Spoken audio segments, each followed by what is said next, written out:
Champlain College, class of 2019, good morning. You don't sound excited. Champlain College, class of 2019, good morning. No, I want more. Champlain College, class of 2019, good morning. And congratulations. It is a humbling honor to be here this morning, especially when I think of all the unique and powerful stories that have led each of you to this moment. Everyone here has a story that matters. And I would encourage you today to find a quiet place sometime this weekend to ponder that story and to trace the story of you that has brought you here. And let that story ignite your future. My name is David France, and I'm the founder and executive director of Revolution of Hope, an arts for social change organization in Boston.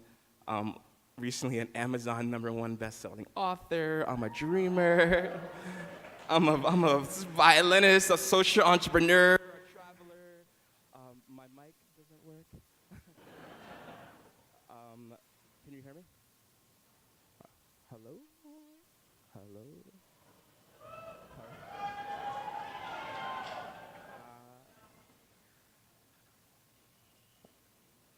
Is my mic working? It's not working.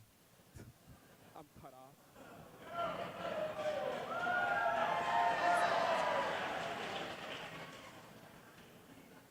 Is my mic working? No.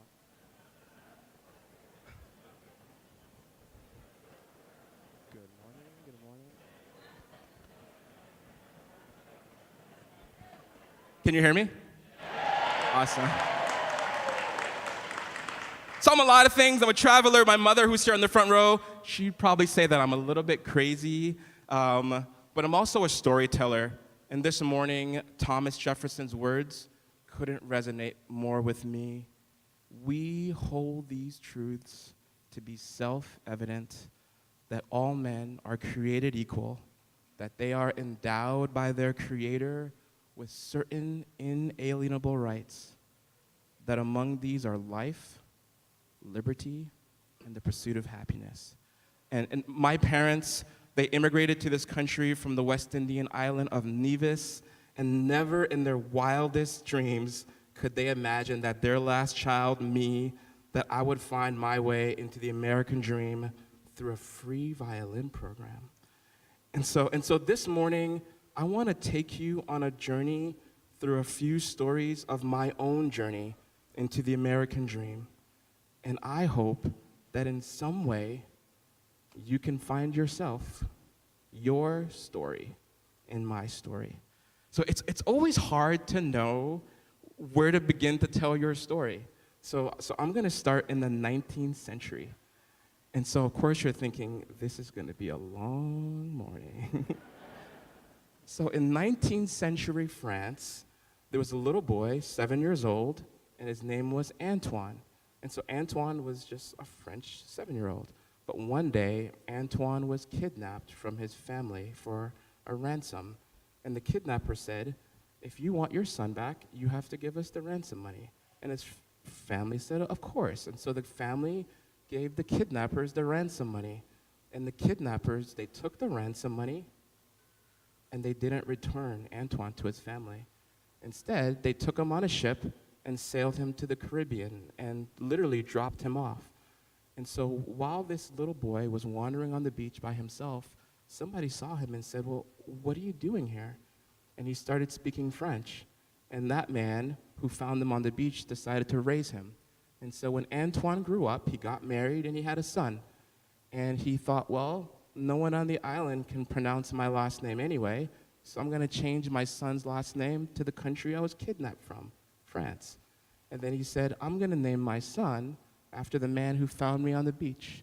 And that man's name was David. And I'm the third David France. And I am named after a stranger who gave his life away to a random white kid kidnapped wandering on the beach in the Caribbean. And my personal origin story reminds me how during amazing milestones like today, we often underestimate the power of ordinary people and how a normal person can be an unlikely vehicle for significant impact. So now I want you to imagine a world. Imagine a world without slums. Imagine a world without war. Imagine a world without injustice.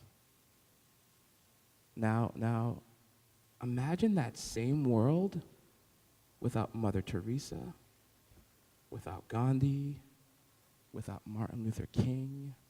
You see, we all want a world without conflict and injustice, but at the same time, the best humans who've ever lived were revolutionaries who were responding to injustices, and we couldn't imagine our world without them. Our imperfect world sets the stage for the heroes who have brought hope to our world and have also left incredible legacies that have inspired scores of unknown heroes throughout history and today. I wonder if Pangloss from Candide was right. Could the world we have now, our imperfect world, could it be the best of all possible worlds?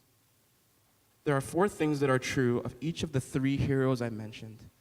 None of them shied away from articulating the problems with the world or their community, but they each saw that problem as an opportunity. Then they put themselves at the intersection of the problem and the solution, and they all inevitably wouldn't see their dream realized, but would hand over their legacies to future generations. I call that POIL. Problem, opportunity, intersection, legacy. Class of 2019, repeat after me. Problem, but you know I need more energy. Problem, opportunity, intersection, legacy. All great movements exist at the intersection of seemingly divergent ideas. As a lover of travel, I had the pleasure of one summer being lost in Brussels, and I came upon a violin shop, and I'm a violinist, so of course I went in to see what was happening inside this violin shop. And when I go in, I see a luthier, I see a violin maker, and he's fixing violins. But before I got to go to the maker of the violins to say hello, he moved to another counter, and he started serving coffee. And as my eye panned from the violin-making counter to the counter where he was serving coffee, I noticed that there were tables there, and there were people there. And so I walk up to him, and I curiously asked, what is this? And he said, it's a violin shop and a coffee shop. And he told me that he was a social guy, and making violins was too lonely. So he built a coffee shop onto his violin-making studio. And that moment changed my life. And the moral of the story isn't that you should all go and open violin-themed coffee shops, but it should free you to be yourselves. That violin maker in Brussels, he found a solution that was at the unique intersection of who he was, and we can do the same in our own lives. So after realizing that I could be the unique intersection of me, I wondered, okay, how can I combine my love for travel and music? So after I graduated from the New England Conservatory of Music in Boston, I went on a musical tour of Poland with 50 musicians. And the tour ended in Berlin, and I had this crazy idea. Rather than get on the plane with my 49 friends and fly back to the United States, I wanted to know if I could get from Berlin to London in 3 weeks with no money. So on the day my friends boarded the plane in Berlin, I instead opened my violin case at the airport and started playing to see if I could play my way across Europe. And my journey began. And my friends, they started following my status updates on Facebook to see if I was still alive. And eventually, after a while, 3 weeks, I made it to London. And while flying back to Boston, I realized I learned 3 life-changing lessons.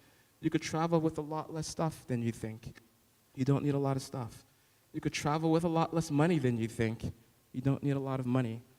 and if you take a leap of faith, a great adventure could await. And so at that time, I learned these principles. I had no idea that they would be the building blocks to building an inner city youth orchestra. And so like I said, I'm the son of West Indian immigrants from the island of Nevis. My parents are here. Give my parents a round of applause. Stand up. They're on the front row. So my mother, thank you. Give your own parents a round of applause. Give a round of applause to your parents. Thank you. So my mother has 18 brothers and sisters, and my father has 19 brothers and sisters. And they came to the United States in search of the American dream. And so when we were growing up, my parents said, okay, you're in the United States. You can be whatever you wanted. And all my siblings became track stars. And I thought, why run when you can eat? And so I was so shy that the kids in my school, they thought I was a mute. And so when I was 7 years old, I was given a chance to learn the violin through a free violin program. And I needed a voice, and the violin became my voice. But when I started, my black friends, they said, playing the violin is for white people. And my white friends said, playing the violin is for white people. And my own teachers, they didn't expect much of me because I was black. And so I found myself really fighting institutions, really trying to demand the education that was promised me. But in 2009, have you guys ever heard of the website YouTube? YouTube, okay. So in 2009, YouTube had their first ever international contest. They wanted to create the first orchestra auditioned on the internet. And so I thought, this is my chance to equalize the playing field. All I have to do is practice more than everyone else in the world. And so I practiced and I auditioned. And a couple months later, I found out that I won. And my father rented a van, and he filled it with as many of my aunts and uncles as could fit in the van. Not all 37. But I had a secret. I was going to be one of the concert masters of the orchestra. I was going to be the lead violinist. And so after one of the pieces in the concert, the lights go down. And when the lights came up, I was in the first chair. And that moment was a realization of my parents' American dream. They could come from a poor country, from 37 siblings, and me, their last child, born in the United States, through a free violin program, could lead an international orchestra at Carnegie Hall. Thank you.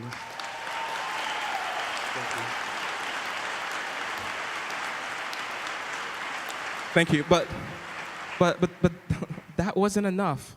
And I started to think about, what about those who didn't have access to the kind of training that I fought for? And I started to think about, how can I democratize access to classical music?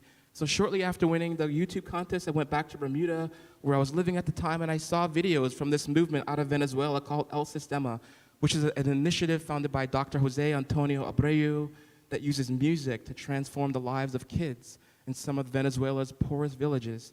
It started 40 years ago with just 11 kids, and now over 500,000 kids are playing in ensembles.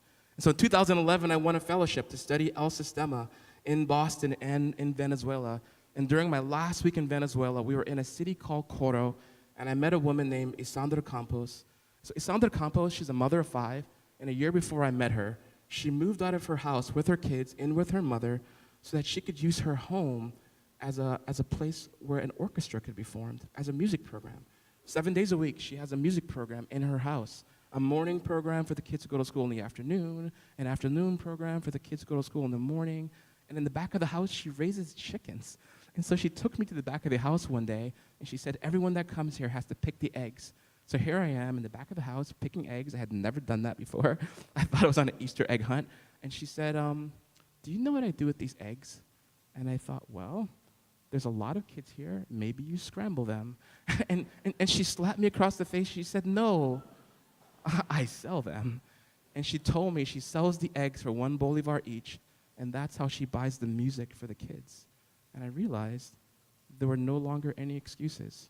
And I started to wonder, on behalf of what community would I move out of my house and sell chicken eggs? So I came back to Boston to launch Revolution of Hope.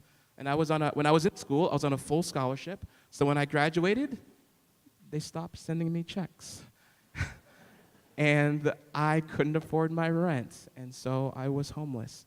And there were many nights I slept behind the aquarium in downtown Boston. And people often ask, how did you start Revolution of Hope while you were homeless? And I say, well, I used POIL. Growing up in Connecticut, I saw a problem. I couldn't understand how a state with so many rich towns in the country, some of the richest towns in the country, could have a public education system that was so unequal. And this is true all over the United States. But I saw this as an incredible opportunity. I get the chance to create a world-class youth orchestra in the hood. So I put my interest in music at the intersection of educational disparities and a hopeful future for inner city youth. And the problem of not having any money actually created a bridge to previously isolated communities. So what did we need? We needed instruments. And so we went to Berklee College of Music, and I know I'm a violinist. I know what a violin case looks like. I know what a cello case looks like. So we stood on the sidewalk of some of the music schools in Boston, and when anybody came out with an instrument case that looked like the ones we needed, we say, hey, if you play the cello and you go to Berklee, you probably have another cello somewhere. Oh, you do? Would you want to donate that cello on behalf of a kid in Roxbury? And a month later, we had 30 donated instruments. And so then we needed teachers. And so we engaged musicians who caught a vision for this intersection of music and social justice. And then we needed a space. So a principal at a school in Roxbury gave us the gym they weren't using after school. And we needed kids. So a bunch of curious teenagers have come on board this adventure of building an inner city youth orchestra. And we're an orchestra, so we needed performance venues. So we partnered with institutions that seemed out of reach for so many inner city youth. And we've had performances at Harvard, and the Miss Massachusetts United States beauty pageant, and Microsoft, and the inauguration of the governor of Massachusetts. And the music became a bridge connecting so many communities that previously had nothing to do with each other. And now they are not only coexisting, but they have become a part of each other's lives. So what's our legacy? We've had a unique opportunity to build leadership capacity in our youth. Because we don't have enough teachers, we've trained the students to be teachers, and they're helping with administration. And the way in which we've responded to our needs have given the students more ownership of the program and turned them into leaders. So the other day, one of my students, he's one of the youngest and the shortest, he asked me, Mr. France, why do you make me serve the snacks to everyone every day? And I said, well, I'm training you to be the boss. Don't you want to be the boss? And another student who overheard him, she said, okay, when you retire, which one of us is going to run the program? And first I thought, retire? How old do you think I am? Retire. And I said, well, you all will as a team. And so many programs that start with all the money needed can bring in outsiders to run the program. But 20 years later, usually still need those outsiders to continue to keep things going. But our students see themselves as the future of this program. And so we now, 6 years later, we meet 5 days a week for 3 hours a day after school in the heart of inner city of Boston, Roxbury. And when I think of Thomas Jefferson's words, I realize for so many of these young people, music is their way into the American dream. Ordinary people can make a difference. And I hope this model can be useful to you. Remember POIL. First, don't be shy. Don't shy away from identifying the problems in our world, but nurture an ability to look beyond the problems for the opportunities therein. Then put yourselves and what makes you unique at the intersection of the problem and the solution, and then blaze a trail that creates a sustainable legacy beyond your lives. When I think about that Brussels story, I know you have all the tools you need. You don't need a lot of stuff. You don't need a lot of money. And if you take a leap of faith, a great adventure may await you. None of history's heroes would exist in a perfect world. I'm going to say that again. None of history's heroes would exist in a perfect world. But I think this is the best of all possible worlds. And if you, Champlain College class of 2019, if you put yourselves at the intersection of some of life's biggest hurdles, what you come up with, your solutions, might not only be unique, they just might change the world. Thank you.